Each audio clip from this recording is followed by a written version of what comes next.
Saturday Fan Fest in San Jose down at San Pedro Square. Our next guest will be there.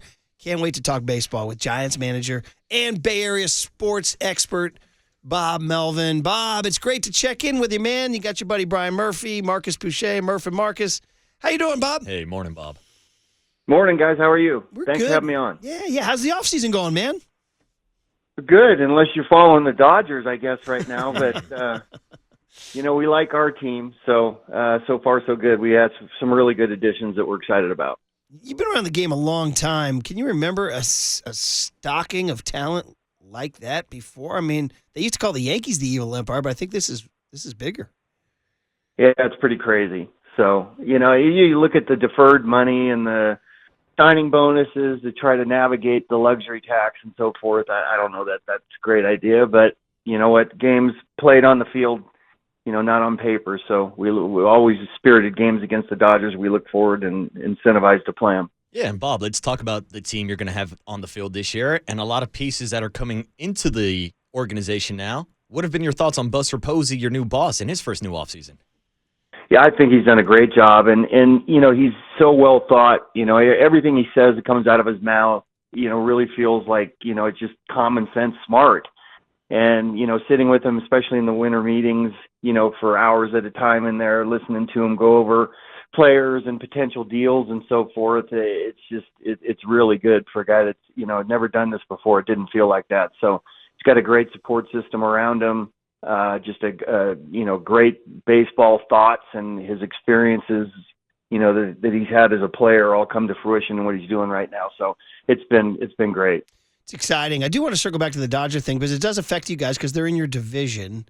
And I know you said the game's played on the field, and that's cool. And by the way, I'm looking at the schedule. It looks like you guys don't see them until June. Did I read that right? You don't see. I think so. Yeah. Last year we saw them early, and then one time late, and they, just with the schedule the way it is right now, it's not spread out where you see them, every couple months. So yeah, I think it's a little bit later this year. You do have 6 games with them in September, which is different, I think, than last year. Is that right? That doesn't that strike your baseball heart as more correct and right? Well, you always want to be in your division. It used to be, at the beginning and at the end, you were always in your division.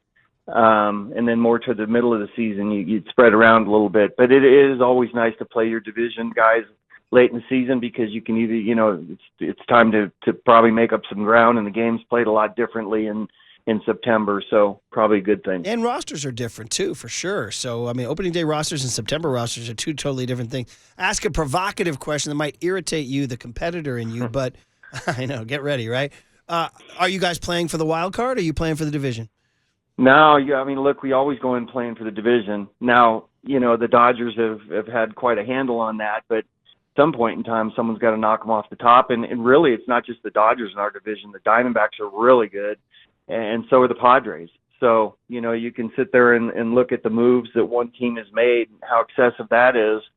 The Diamondbacks made some huge moves too, and you look at their offense last year, they were the best offense in baseball last year, and now they've added some pitching, obviously, and the Padres have a really good team too. So we got our work cut out for us, not just with the Dodgers, but the entire division. So how do you guys get from 80 to north of 90 wins? How do you do it? What's the difference?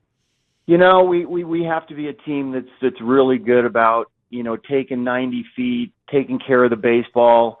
At our ballpark, a lot of the games are low scoring, especially in some of those night games.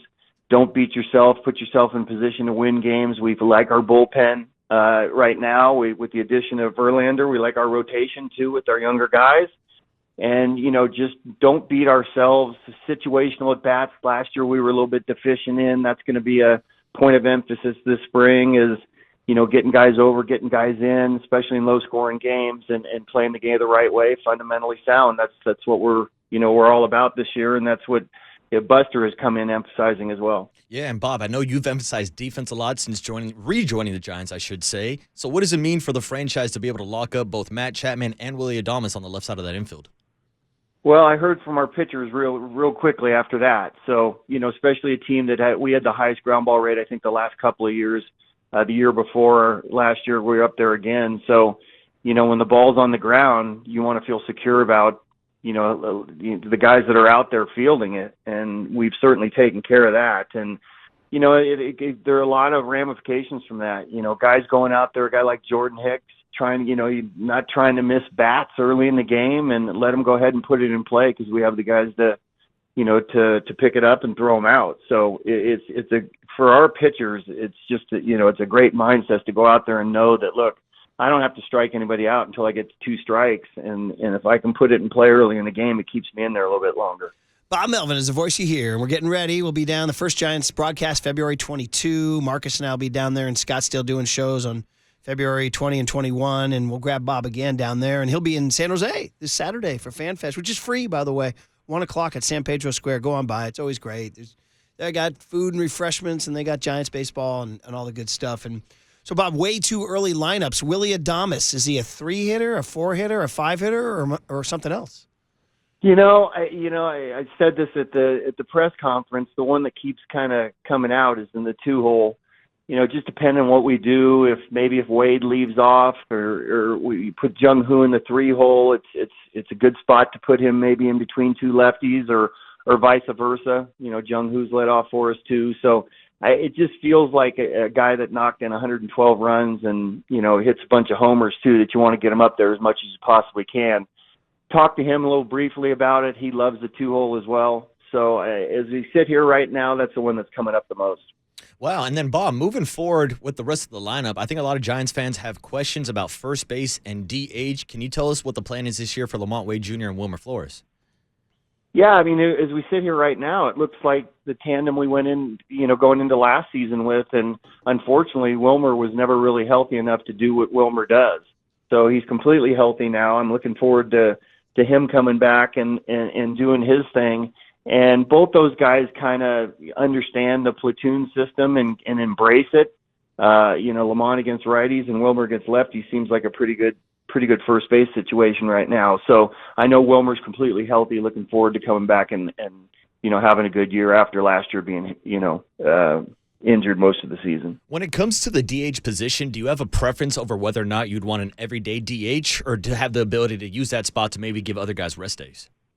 I do like to be able to rest it. It just depends on who you get. Like last year we had a Jorge Soler that fit in the DH spot for us, and sometimes that can be an acquired taste for guys, being the DH, not being out there in the field and getting the flow. But it's always nice to be able to give somebody a half a day off and, just get them the DH at bats and spread it around a little bit. So as we sit here right now, that's probably going to be the way we probably go about it.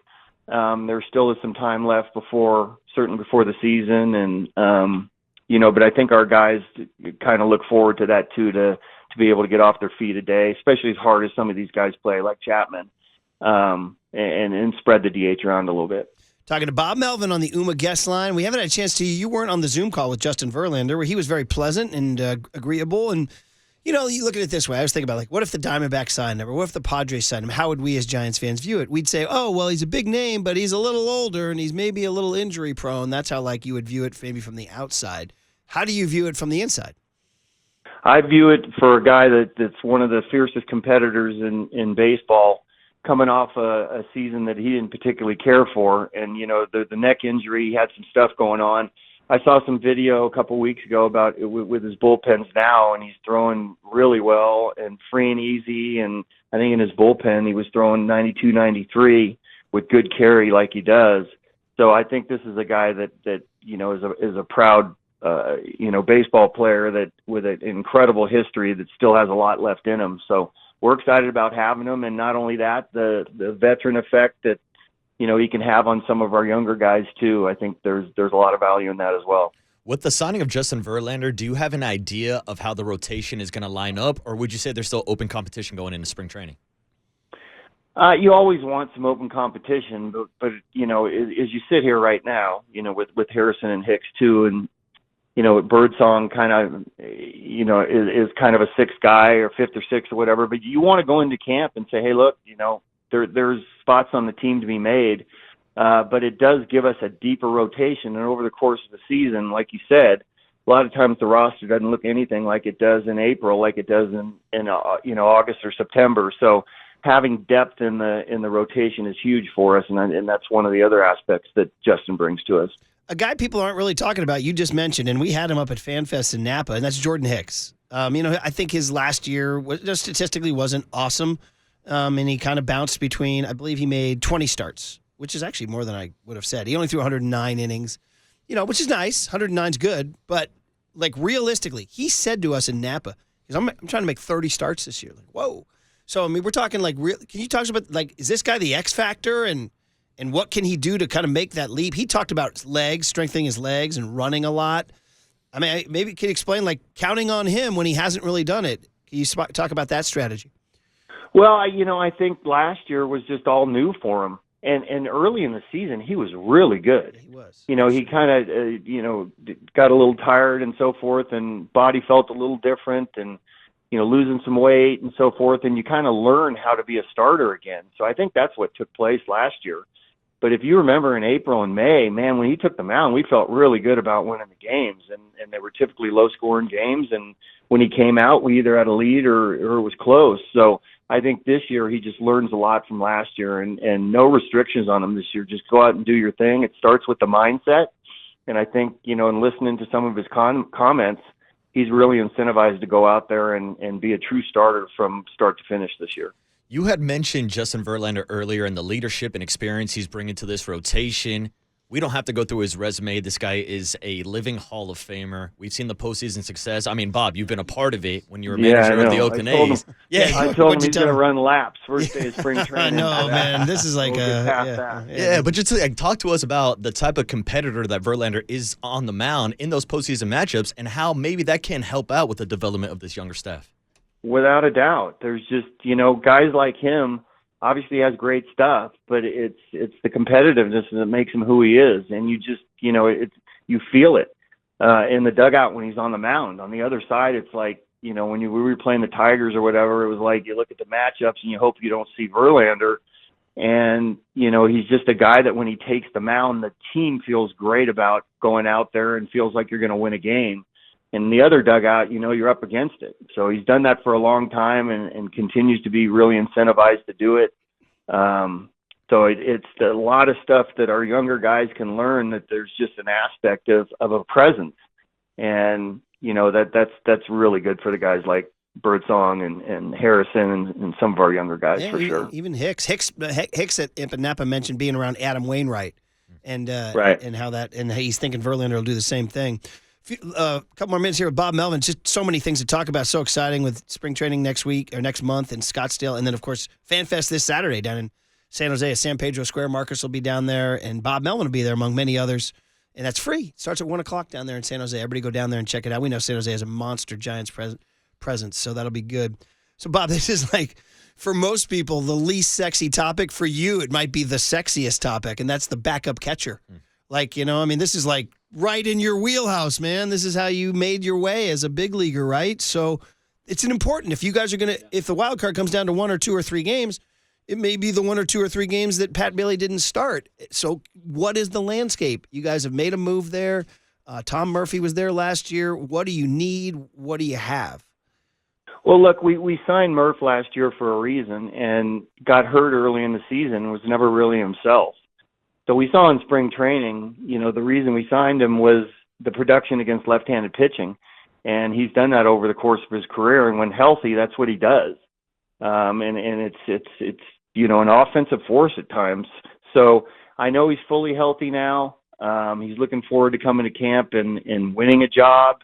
It was a 2-year deal that we signed him for, and we hope we get a fully healthy Tom Murphy this year. We have added some depth in that position, which you saw last year was huge. There was one point in time when he was out and Bailey was out with concussion, and the catching position's a huge position. So we have increased the depth there, but with Murph, he's looking forward to coming back and having a big year, and so are we. I should have mentioned Sam Huff is his name, not the former New York Giants. Wasn't there an old football player, Sam Huff, Bob? Yeah, a long time ago. Yeah, man. You and I could do that. A digression there, but he's the guy. He was with the Rangers. So is he pressing Murph? Look, you always want some competition. You want to create a runway for anybody to make a team if they play well. probably behind him in the depth chart, but there's some power there. There's some arm strength there. I saw him when I was in Oakland and Texas when he came up and had a good stretch against us. So, like I said, that position's almost like pitching where you got to have some depth, and we know we're going to have to give Bailey some time off too. So I think Buster's done a good job in identifying that. Last couple minutes here with Bob Melvin on the UMA guest line this morning. And Bob, I wanted to make sure to ask you about the outfield. We saw Elliot Ramos make the leap to becoming an all-star last year. You mentioned Jung-Hoo Lee as potential leadoff hitter or number 3 hitter, and that leads the right field position, unless Elliot Ramos moves over to right field also. But for that third outfield position, are we looking at a competition maybe between Yaz, Grant McCray, and Luis Matos? Yeah, look, it could be a platoon out there. Yaz is used to that as well. And Gerard Encarnacion's another name too. So we have some depth there. All those guys played really well at times last year. Matos is having a great winter ball again. You always want that competition in spring training. So, Yaz is probably the left-handed version of it. We'll see where it goes with Grant. He's mostly a center fielder with Jung-Hoo coming back, but he'll play anywhere that we ask him to, and over the course of the season you're going to need some depth there too. So we feel really good about it. You always want to create a runway for some of your younger guys with, to get not only some experience but to get a chance to win a job. And as you saw last year, Matos at times was really good. He was player of the week one week, and Encarnacion has a lot of power. He can play a little first base as well. So we feel good about the depth in the outfield. Bob, I know your concern is the 25-man, 26-man roster in opening day, but there's a guy in the minors who's Giants fans are obsessed with. His name is Bryce Eldridge. He's young, and he's getting all the accolades from all the talent evaluators down there. How much is he on your radar?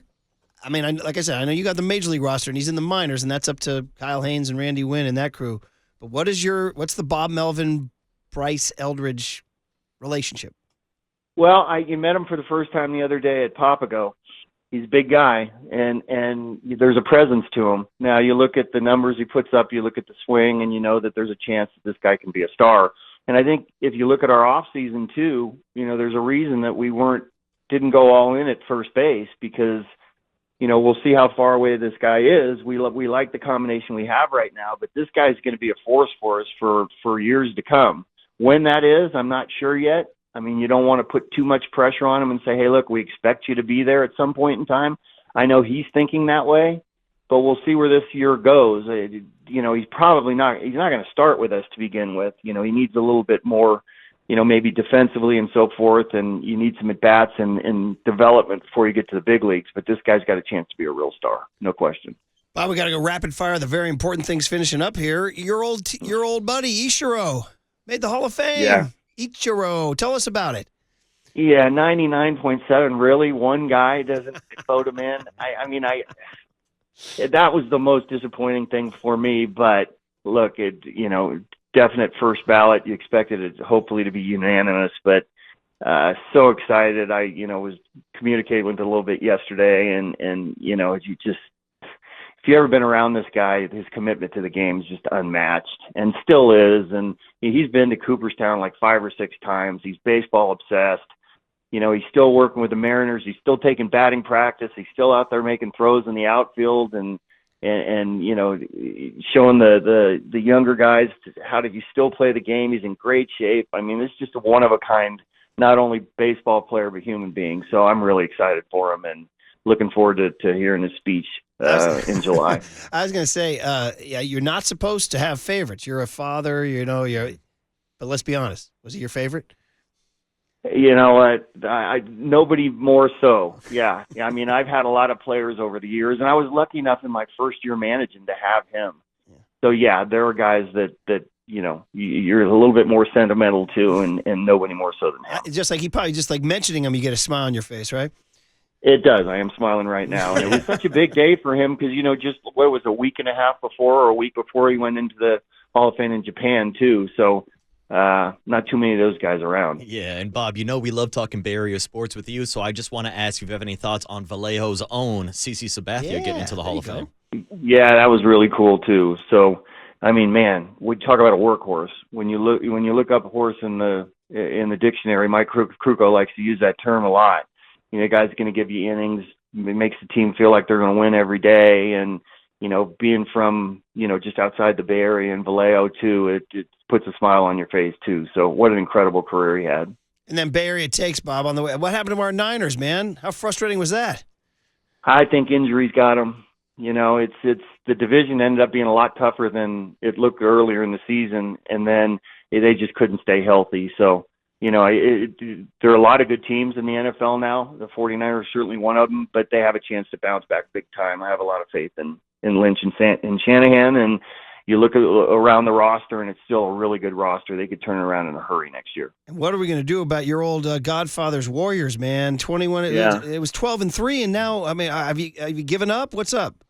No, are you kidding me? No, it was Steph Curry and Steve Kerr, and I know Draymond's out for a little bit right now, but they're struggling to find the right complement. Early on it was just mixing and matching and using the whole roster, and then lost a few games, and you're always trying to figure it out. But if anybody can figure it out, it's Steve Kerr. So you have Steph Curry on the team. You never lose hope in a group like that, especially with the what they've accomplished over their career. They get on a win streak, and, getting into the playoffs is the first thing, and I expect them to do that. They're still a very exciting team to watch. I love it. They play the Kings tonight. You can watch that. And then, hey, your Cal Golden Bears got the Ohio State's backup quarterback. How about that?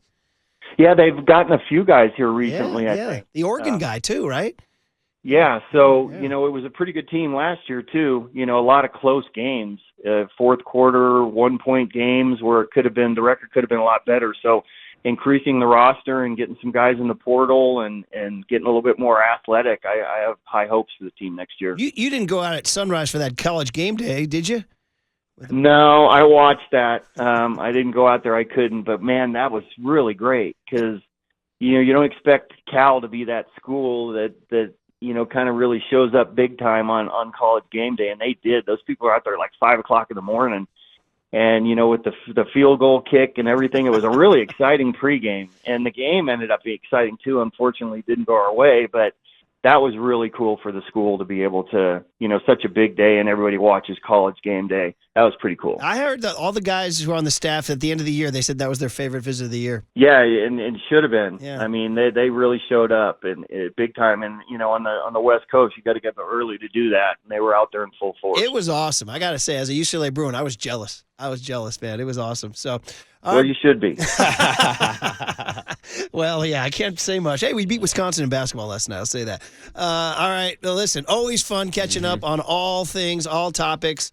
We'll look forward to seeing you. We're going down there doing shows in February, so we'll grab you down there and enjoy. Yeah. Yeah, I was going to say, Bob, I'll see you this Saturday. weekend at FanFest, San Jose, San Pedro Square. We'll see you there, Bob. Oh, nice. Okay, cool. See you in San Jose. See you in Scottsdale. Everybody's excited about getting spring training started. And FanFest is the lead-in, and, all these cities are so well-attended and such big Giant fans. I'm looking forward to it as well. Saturday in San Jose. Thanks, Bob. Yeah, thanks, Bob. You got it, guys. Bob Melvin on KNBR 104.5 and 680, the Sports Leader.